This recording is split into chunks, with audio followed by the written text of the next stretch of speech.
Halos 9,000 pisong halaga ng hinihinalang shabu ang nasabat sa drug buy-bust operation sa Antipolo, Rizal. Arestado ang isang lalaki na aminadong gumagamit ng droga pero hindi raw siya nagbebenta. Balitang hatid ni Bea Pinlac.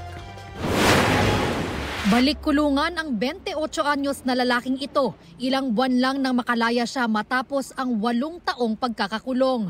Ang dahilan noon at ngayon, illegal na droga. Nasa kote ang suspect sa buy-bust operation ng pulisya sa sitio sa Pinit sa Antipolo, Rizal. Humigit kumulang 128 grams ng hinihinalang shabu na nagkakahalaga ng halos 900,000 pesos ang nakuha mula sa suspect. Yung mga nahuhuli natin na suspect, ang pangalan niya ang binabanggit na kung saan siya ang nagbibigay ng mga droga sa kanila.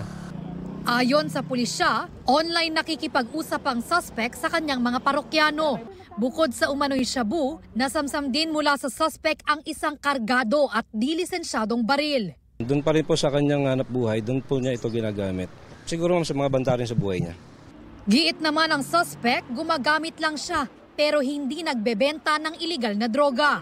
Hindi po sa akin, hindi ko po alam, wala po akong ganun. User lang po, gumagamit lang. Sa mga tropa lang, napasama na naman ako yun. Titiisin ko na lang po ito. Gumagamit naman po ako. Okay lang po. Reklamong illegal possession of firearms, paglabag sa Comprehensive Dangerous Drugs Act at Omnibus Election Code ang kakaharapin ng suspect. Bea Pinlac, nagbabalita para sa GMA Integrated News.